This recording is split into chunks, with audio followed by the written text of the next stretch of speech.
အားလုံးပဲမင်္ဂလာပါ History of Christianity မှာချွေးပါတယ်ဒီတစ်ခေါက်ကတော့အနန္တတကုရှင်ဘုရားသခင်အသင်းတော်ရဲ့အကြောင်းကိုအနည်းငယ်တင်ဆက်ပေးမှာပဲဖြစ်ပါတယ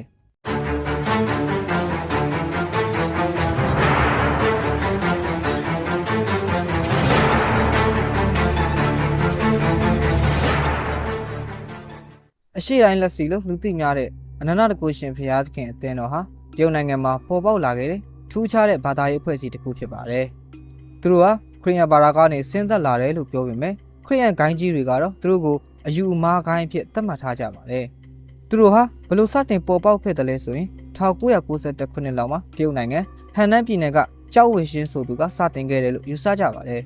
်သူတို့ရဲ့အဓိကယုံကြည်ချက်ကတော့ယေရှုခရစ်တော်ဟာအရှိတိုင်းသူအမျိုးသမီးအဖြစ်ကမ္ဘာပေါ်သို့ဒုတိယအကြိမ်ပြန်ကြွလာပြီဆိုတာပါပဲအဲ့ဒီအမျိုးသမီးကတော့ရန်ရှောင်းပင်ဖြစ်ပြီးသူ့ကိုပဲအနန္တတကုရှင်ဘုရားသခင်ဖြစ်ကိုးကွယ်ကြပါတယ်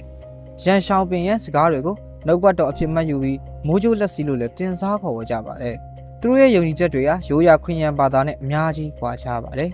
သူတို့ကဘုရားသခင်ဟာကမ္ဘာပေါ်ကို၃ချိန်တစ်တိုင်းလူ့အသွင်နဲ့ကြွားရောက်ခဲ့တယ်လို့ယုံကြည်ကြပါတယ်ဓမ္မဟောင်းခေတ်မှာယေဟောဝါအဖြစ်ရောက်လာခဲ့ပြီးဓမ္မသစ်ခေတ်မှာယေရှုခရစ်တော်အဖြစ်ရောက်လာခဲ့ပါတယ်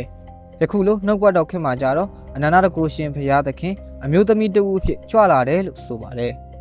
်ယေရှုခရစ်တော်ကလူတွေကိုအပြစ်ကနေကယ်တင်ဖို့ကြွလာခဲ့ပေမယ့်အခုအနန္တတကုရှင်ဘုရားသခင်ကတော့လူတွေကိုတရားစီရင်ဖို့နဲ့စင်ကြယ်စေဖို့ကြွလာတယ်လို့သူတို့ကယုံကြည်ကြပါတယ်နှုတ်ကပတ်တော်ခေတ်ဟာယေရှုခရစ်တော်ခေတ်ထက်ပိုမိုမြင့်မြတ်ပြီးပြည့်စုံတယ်လို့လည်းသူတို့ကအဆုံးဖြတ်ပေးကြပါတယ်သို့တငယ်ထာဝရအင်္ဂလိပ်တရားဆိုတာအနန္တတကုရှင်ဘုရားသခင်ရဲ့နှုတ်ကပတ်တော်တွေပဲလို့သူတို့ကအတိတ်ပဲဖွင့်ဆိုကြပါတယ်အနန္တတကုရှင်ဘုရားသခင်အသင်းတော်ဟာတရုတ်အစိုးရနဲ့အခြားနိုင်ငံတကာအဖွဲ့အစည်းတွေရဲ့ပြင်းပြင်းထန်ထန်ဝေဖန်မှုတွေနဲ့ဆွဆွဲချက်များကိုရင်ဆိုင်ခဲ့ရပါတယ်2014ခုနှစ်မှာတရုတ်နိုင်ငံရှန်ဒုံပြည်နယ်ကမက်ဒိုနယ်စားတောက်ဆိုင်တစ်ခုမှာအမျိုးသမီးတို့ကိုအနန္တတကုရှင်ဘုရားသခင်အဖွဲ့ဝင်တွေကဝိုင်းရိုက်ခဲ့လို့တည်ဆုံသွားတဲ့ဖြစ်စဉ်ဟာကမ္ဘာတလွှာတိကျတာကိုနာမည်ပြတ်စင်ခဲ့ပါတယ်အဲ့ဒီအမျိုးသမီးကသူတို့အဖွဲ့ထဲဝင်ဖို့ညှင်းဆန်ခဲ့တာကြောင့်နတ်ဆိုလိုသတ်မှတ်ပြီးတပ်ပစ်ခဲ့ကြတယ်လို့ဆိုကြပါတယ်လူသစ်စုဆောင်တဲ့အခါပြင်းထန်တဲ့နီလန်တွေသုံးတယ်လို့ဆွဆွဲခံရပါတယ်ဥပမာမိသားစုကိုဆွန့်ခွာစေတာစိတ်ပိုင်းဆိုင်ရာထိန်းချုပ်တာအတင်းကျပ်ဘာသာပြောင်းခိုင်းတာမျိုးတွေလုပ်တယ်လို့ဆိုပါတယ်အနန္တတကုရှင်ဘုရားသခင်ရဲ့အဖွဲ့ဝင်တွေဖြစ်သွားတဲ့အတွက်မိသားစုတွေနဲ့အဆက်အသွယ်ပြတ်တာတွေမိသားစုတွေကွဲကွာတာမျိုးတွေအများကြီးရှိခဲ့ပါတယ်တရုတ်သတင်းတွေမှာလည်းဒါနဲ့ပတ်သက်တဲ့ဖြစ်ရပ်မှန်တွေအများကြီးပေါ်ပြခဲ့ကြပါတယ်အဖွဲ့ကနေထွက်ချင်တဲ့သူတွေကိုချင်းချောက်တာအကြမ်းဖက်တာနှိပ်စက်တာတွေလှုပ်တယ်လို့လည်းဆွဆွဲခံခဲ့ရပါတယ်တရုတ်ဆိုရကအနန္တတကုရှင်ဘုရားသခင်အသင်းတော်ကိုစိုးသွမ်းတဲ့ဘာသာရေးဂိုင်းဖြစ်သတ်မှတ်ပြီးပြင်းပြင်းထန်ထန်နှိမ်နင်းခဲ့ပါတယ်အဖွဲ့ဝင်ထောင်ပေါင်းများစွာကိုဖမ်းဆီးထောင်ချခဲ့ပြီးသူတို့ရဲ့လှုပ်ရှားမှုတွေကိုတင်းကျပ်ထိန်းချုပ်ခဲ့ပါတယ်